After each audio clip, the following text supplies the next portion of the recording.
The story of the merchant and the genius.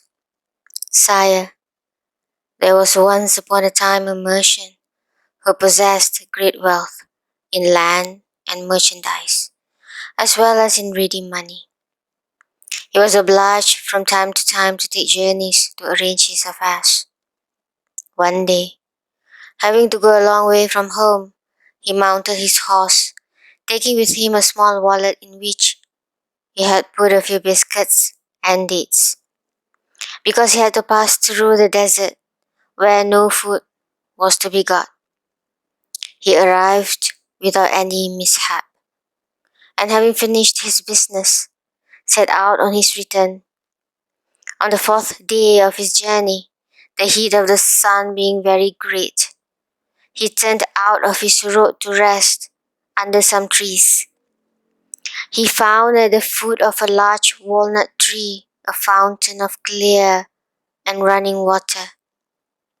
He dismounted, fastened his horse to a branch of the tree, and sat by the fountain, after having taken from his wallet some of his dates and biscuits. When he had finished this frugal meal, he washed his face and hands in the fountain. When he was thus employed, he saw an enormous genius, white with rage, coming towards him with a scimitar in his hand. "Arise," he cried in a terrible voice, "and let me kill you as you have killed my son." As he uttered these words, he gave a frightful yell. The merchant, quite as much terrified at the hideous face of the monster as at his words, answered him, trembling, "Alas, good sir, what can I have done to you to deserve death?" "I shall kill you," repeated the genius, "as you have killed my son." "But," said the merchant, "how can I have killed your son? I do not know him, and I've never even seen him." "When you arrived here, did you not sit down on the ground?" asked the genius. "And did you not take some dates from your wallet? And whilst eating them, did not you throw the stones about?" "Yes," said the merchant, "I certainly did so." "Then," said the genius, "I tell you, you have killed my son. For whilst you were throwing about the stones, my son passed by, and one of them struck him in the eye and killed him. So I shall kill you." "Ah, sir, forgive me," cried the merchant. "I will have no mercy on you," answered the genius. "But I killed your son quite unintentionally, so I implore you to spare my life." "No," said the genius, "I shall kill you as you killed my son." And so saying, he seized the merchant by the arm, threw him on the ground, and lifted his sabre to cut off his head. The merchant, protesting his innocence, bewailed his wife and children, and tried pitifully to avert his fate. The genius, with his raised scimitar, waited until he had finished, but was not in the least touched.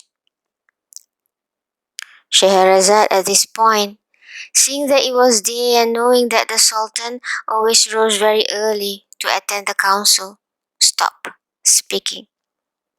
"Indeed, sister," said Dinarzade, "this is a wonderful story."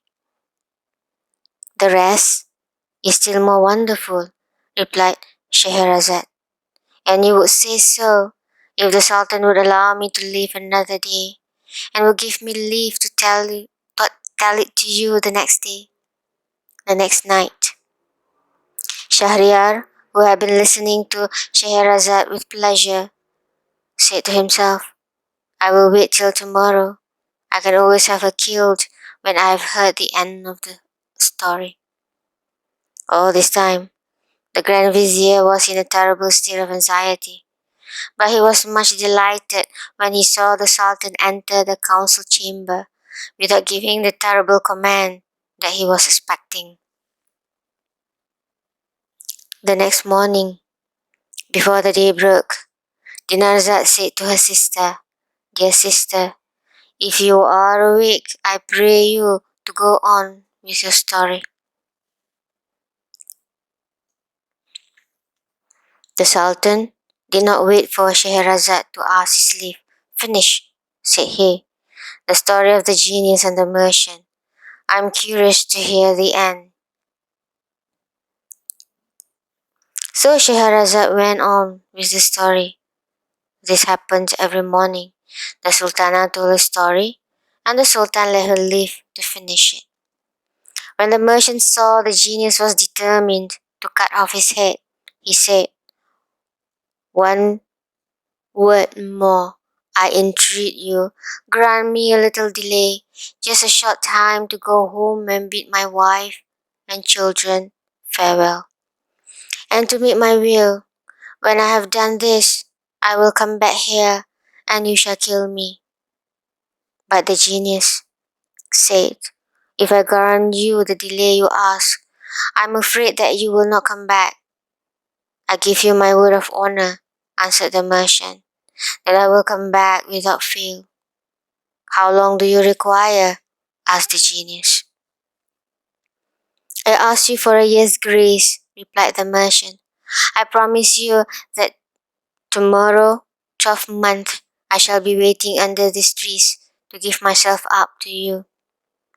On this, the genius left him near the fountain and disappeared. The merchant, having recovered from his fright, mounted his horse and went on his road. When he arrived home, his wife and children received him with the greatest joy. Instead of embracing them, he began to weep so bitterly that they soon guessed that something terrible was the matter. "Tell us, I pray you," said his wife, "what has happened." "Alas," answered her husband, "I've only a year to live." Then he told them what had passed between him and the genius, and how he had given his word to return at the end of a year to be killed. When they heard this sad news, they were in despair and wept much. The next day, the merchant began to settle his affairs, and first of all to pay his debts. He gave presents to his friends and large alms to the poor. He set his slaves at liberty and provided for his wife and children. The year soon passed, and he was obliged to depart. When he tried to say goodbye, he was quite overcome with grief, and with difficulty tore himself away. At length, he reached the place where he had first seen the genius. On the very day he had appointed, he dismounted, and sat down at the edge of the fountain, where he awaited the genius in terrible suspense. Whilst he was thus waiting, an old man leading a hind came towards him. They greeted one another, and then the old man said to him, "May I ask, brother, what brought you to this desert place, where there are so many evil genii about? To see these beautiful trees, one would imagine it was inhabited, but it is a dangerous place to stop long in." The merchant told the old man why he was obliged to come there. He listened in astonishment. "This is the most marvelous affair. I should like to be a witness of your interview with the genius." So saying, he sat down with the merchant. While they were talking, another old man came up, followed by two black dogs. He greeted them and asked what they were doing in this place. The old man who was leading the hind told him the adventure of the merchant and the genius. The second old man had no sooner heard the story than he too decided to stay there to see what would happen. He sat down by the others and was talking when a third old man arrived. He asked why the merchant who was with them looked so sad. They told him the story, and he also resolved to see what would pass between the genius and the merchant.